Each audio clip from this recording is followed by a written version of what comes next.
আমরা এখন ইজিফিজ বই থেকে লক্ষ্মীপুর সরকারি বালিকা উচ্চ বিদ্যালয়ের প্রশ্নটি সমাধান করাবো। তোমরা এখনো যারা আমাদের ইজিফিজ বইটি সংগ্রহ করোনি দ্রুত সংগ্রহ করে ফেলো। চলো আমরা সমাধানে চলে যাই। লক্ষ্মীপুর সরকারি বালিকা উচ্চ বিদ্যালয় উদ্দীপকে বলেছে কর্মদক্ষতা নিয়ে একটি ম্যাথ, যেখানে বলা হয়েছে 70% কর্মদক্ষতার একটি বৈদ্যুতিক মোটর 2000 লিটার পানি 30 মিটার উঁচু একটি দালানের ছাদে 6 মিনিটে তুলতে পারে। সো এখানে বলা হয়েছে যে 1 লিটার পানির ভর হচ্ছে 1 কেজি, এটা আমরা জানি এই অধ্যায়। আচ্ছা, প্রথম কোশ্চেন হচ্ছে কর্মদক্ষতা কি। আমরা জানি কোনো একটা যন্ত্রে তুমি যতটুকু শক্তি দিবা এবং যন্ত্রটা তোমাকে যতটুকু শক্তি ফিরিয়ে দিবে এই অনুপাতকে বলা হচ্ছে কর্মদক্ষতা, অর্থাৎ লব্য কার্যকর শক্তি এবং প্রদত্ত শক্তির অনুপাতকে বলা হচ্ছে কর্মদক্ষতা। ওকে, তাহলে আমরা যদি একটু দেখি আমাদের বইয়ের ভাষায়, দেখো দেখো বইয়ে কি লিখেছে। এটাই লিখেছে, তুমি কোনো যন্ত্রের লব্য কার্যকর শক্তি এবং মোট প্রদত্ত শক্তির অনুপাতকে বলা হয় কর্মদক্ষতা, অর্থাৎ কর্মদক্ষতা মানে ইটা, তাই তো? ইটা ইকুয়ালস টু তুমি যা দিবা প্রদত্ত শক্তি, তুমি যা দিছো, বা ক্ষমতাও বলতে পারো, ইচ্ছা, এবং তোমাকে যা দিবে কার্যকর ক্ষমতা, কার্যকর শক্তি বা ক্ষমতা, যা বললো। শক্তি বললে এখানে শক্তি, ক্ষমতা বললে এখানেও ক্ষমতা, এখানেও ক্ষমতা, তবে ইচ্ছা, এটাই হচ্ছে কর্মদক্ষতা। ওকে, এরপর আমরা দ্বিতীয় প্রশ্নে চলে যাবো। দেখি কি বলছে দ্বিতীয় প্রশ্নে। বলেছে দ্বিতীয় প্রশ্নে যে কোনো বস্তুর বিভব শক্তির 50 জুল বলতে কি বোঝায়। কোনো একটা বস্তুর, দেখো কোনো একটা বস্তুর বিভব শক্তি 50 জুল বলতে বোঝায়, বিভব শক্তি মানে হচ্ছে অভিকর্ষ বলের বিরুদ্ধে কাজ করা, যে উপরে যায়, বা বলতে পারি স্বাভাবিক অবস্থান থেকে অন্য অবস্থানে নিলে কোনো বস্তুর মধ্যে যে শক্তি সঞ্চয় হয় তাকে বলা হচ্ছে বিভব শক্তি। এখন যদি আমরা বলি যে 50 জুল বিভব শক্তি বলতে কি বুঝি, তাহলে একটা বস্তুকে স্বাভাবিক অবস্থান থেকে অন্য অবস্থানে নিতে যখন নেওয়া হয়েছে তার মধ্যে 50 জুল শক্তি সঞ্চিত হয়েছে বা 50 জুল শক্তি সে লাভ করেছে, এভাবে আমরা বলতে পারি। চলো আমাদের একটু বইয়ের ভাষায় চলে যাই। বইয়ের ভাষায় কি বলেছে দেখো, কোনো বস্তুকে তার স্বাভাবিক অবস্থান থেকে, দেখো তার স্বাভাবিক অবস্থান থেকে পরিবর্তন করে অন্য কোনো অবস্থানে আনলে বস্তুর মধ্যে যে শক্তি সঞ্চয় হয় বা যে শক্তি অর্জন করে তাকে ওই বস্তু বিভব শক্তি বলে। প্রথমে আমরা বিভব শক্তির সংজ্ঞাটা দিয়ে শুরু করব, এরপর লিখব কোনো বস্তুর বিভব শক্তি 50 জুল বলতে বোঝায় বস্তুটিকে এর স্বাভাবিক অবস্থা বা অবস্থান থেকে পরিবর্তন করে পরবর্তীতে অবস্থা বা অবস্থানে আনতে, একটা অবস্থান থেকে আরেকটা অবস্থানে আনতে 50 জুল কাজ সম্পূর্ণ হয়েছে এবং এতে বস্তুটি 50 জুল পরিমাণ শক্তি সঞ্চিত হয়েছে।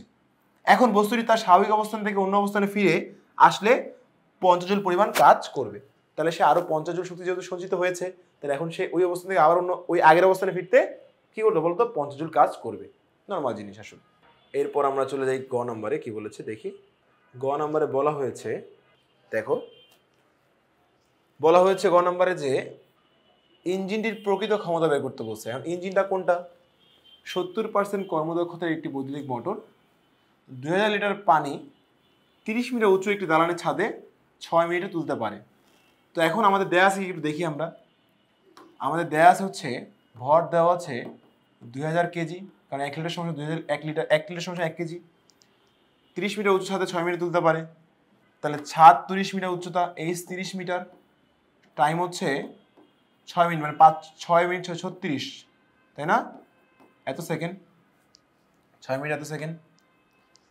কর্মদক্ষতা 70%, এটা হচ্ছে 70%, তাহলে হচ্ছে আমাদের প্রকৃত ক্ষমতা হচ্ছে ইনপুট আর কাজ করার ক্ষমতা হচ্ছে আউটপুট। তাহলে প্রকৃত ক্ষমতা বের করতে হবে। আমরা জানি এটা ইকুয়ালস টু পি আউটপুট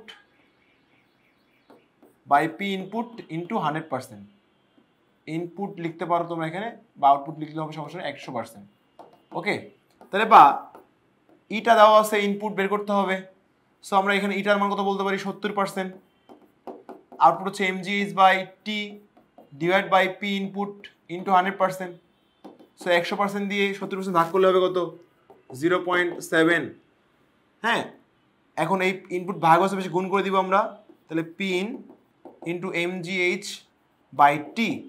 তাহলে বা পিন বের করতে হলে, দেখো পিন বের করতে হলে এম কত ছিল 2000, জি 9.8, হাইট ছিল 30 মিটার, সময় ছিল 360 সেকেন্ড, আর ভাগ এই যে গুণ হয়েছিল 0.7, ভাগ করে দিলাম 0.7।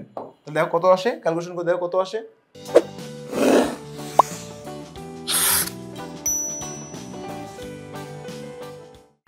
আসবে হচ্ছে 2000 ইন্টু 9.8 ইন্টু হচ্ছে 30 ভাগ 360 ভাগ হচ্ছে আবার 0.57, তাহলে 23 আসছে 2333.33 ওয়াট। এটা হচ্ছে আমাদের ইনপুট ছিল। তাহলে আমাদের একটু বইয়ে চলে দেখি বইয়ে কি বলেছে।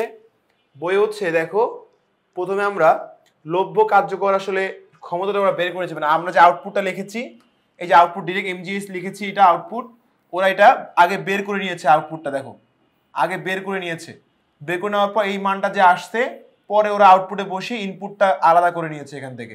সো তুমি আমার মতো করে ডিলেট করলে হবে, এখানে যেভাবে করে সেভাবে করলেও হবে। দেখো আনসার কিন্তু আলটিমেটলি তোমার সেম আসবে, এত ওয়াট। এটা হচ্ছে আমাদের প্রদত্ত ক্ষমতা। ক্লিয়ার? আচ্ছা, এরপরটা আমরা চলে যাই, পরের প্রশ্নে চলে যাই। দেখো পরের প্রশ্নে কি বলেছে, ইঞ্জিনটির কর্মদক্ষতা খেয়াল করো। ইঞ্জিনটির কর্মদক্ষতা 80% হলে উল্লেখিত পানির চেয়ে দ্বিগুণ পানি ওই উচ্চতায় তুলতে কত সময় লাগবে? তাহলে কর্মদক্ষতা 80% হলে উল্লেখিত পানির চেয়ে দ্বিগুণ পানি, আগে 2000 লিটার ছিল, এখন 4000 লিটার, 2 গুণ বাড়াতে হবে, তুলতে কত সময় লাগবে? তার মানে হচ্ছে আমাদের সবগুলো আলাদা আলাদা হয়ে যাবে। একটু আমরা ক্যালকুলেশনটা করি। দেখো তার মানে এখন এমটা হয়ে যাবে, আগে ছিল 2000, এখন হয়ে যাবে 4000, দ্বিগুণ করবা না, 4000 কেজি হয়ে যাবে। আগে ছিল 2000, দ্বিগুণ করলে 4000। উচ্চতা একই উচ্চতায় 30 মিটারেই। ইনপুট পি ইনপুট পেয়েছো গ নাম্বারে 2333.33 ওয়াট, এটা পেয়েছো। এবং তোমাকে হচ্ছে টি যে টি ইকুয়ালস টু হোয়াট চেয়েছে, টি বের করতে হবে।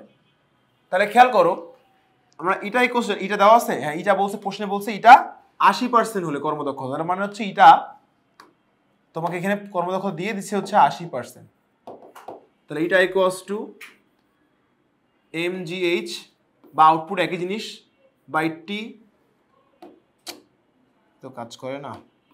আচ্ছা এটা বাদ দিয়ে আমরা এখান থেকে লিখি, এটা equals to mgh by T divide by P input into 100%। Okay, so আমরা যদি একটু ক্যালকুলেশন করে দেখো, খেয়াল করো।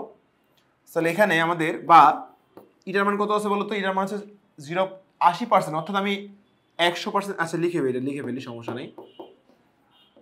mgh T P input, step by step লেখো, সমস্যা নেই, একবার লিখলে হবে। তো 100% যেটা ভাগ করলে হবে 0. এই জন্য তোমার ডিরেক্ট এই লাইন থেকে এই লাইন লিখতে পারো 0.8, আর mgh বাই টি, আর পি ইনপুট গুণ হয়ে আসে বেশি কি ভাগ হয়ে যাবে, তাহলে সরি ভাগ হয়েছে বেশি কি গুণ হয়ে যাবে। তাহলে আমরা এটা যদি লিখি, দেখো এটা কাটতেছে না, বা 0.8 ইন্টু ইনপুট ছিল 2333 ইকুয়ালস টু mgh, ওই লাইন থেকে, ঠিক আছে। তাহলে বা আমার টি বের করতে হবে, টি ইকুয়ালস টু এম ছিল 4000, জি 9.8, হাইট 30 মিটার, আর এটা গুণ হয়েছে পুরোটা কি বলতো ভাগ হয়ে যাবে 0.8, কারণ এটা ভাগ হয়েছে, গুণ করে দিলাম, এদিকে নিয়ে আসছি, তাহলে 2333.33, ঠিক আছে। এটা হচ্ছে আমরা এখন ক্যালকুলেশন কত আসে, তাহলে আমরা দেখি 4000, দেখো ক্যালকুলেটর কাজ করতেছে না, তো দেখো মানটা দেখো, করে দেখো আমাদের সেম মান আসবে। হ্যাঁ তোমরা দেখো, আমরা যদি এখানে ক্যালকুলেশনটা করি, 4000 ইন্টু 9.8 ইন্টু হচ্ছে 30, ঠিক আছে, ভাগ হচ্ছে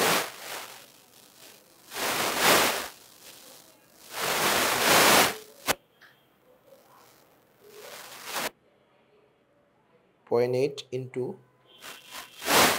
0.8 ইন্টু 2333.33, তাহলে মান চলে আসবে 630 সেকেন্ড। 630 সেকেন্ড, আমাদের একটু মিনিট কারবার করে 60 দিয়ে ভাগ করি, তাহলে মিনিট চলে আসবে ভাগ 60, 10.50, তাহলে 10.50 মিনিট লাগবে হচ্ছে। তার মানে আগে লাগছিল কত?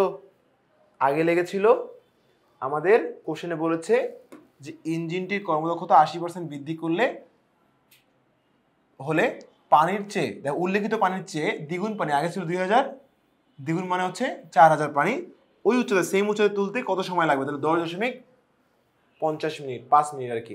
তো দেখো এখানে আমরা এরা ওকে 80% দিয়ে আগে আউটপুটটা বের করে নিয়েছে। দেখো এখানে কিন্তু প্রকৃত ক্ষমতা এখানে একটু কর্মদক্ষতা 80% বৃদ্ধি করলে আউটপুট হবে এত, প্রকৃত ক্ষমতা 2 গুণ। এরা হচ্ছে একটু ভুল করেছে, কারণ প্রকৃত ক্ষমতা এখানে হবে না, একটু ক্যালকুলেশন এরর আছে। দেখো এখানে আমাদের বলছে ইঞ্জিনের ক্ষমতা কর্মদক্ষতা, দেখো কর্মদক্ষতা 80% হলে উল্লেখিত পানির চেয়ে দ্বিগুণ পানি ওই উচ্চতা তুলতে কত সময় লাগতো তা গাণিতিকভাবে বিশ্লেষণ করো।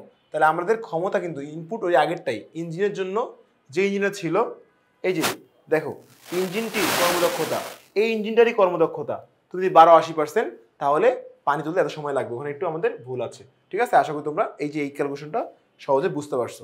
তো তোমরা এখনও যারা আমাদের ইজি ফিজিক্স বইটি সংগ্রহ করোনি দ্রুত সংগ্রহ করে ফেলো। ইনশাআল্লাহ নেক্সট কোনো পর্বে দেখা হবে। আল্লাহ হাফেজ।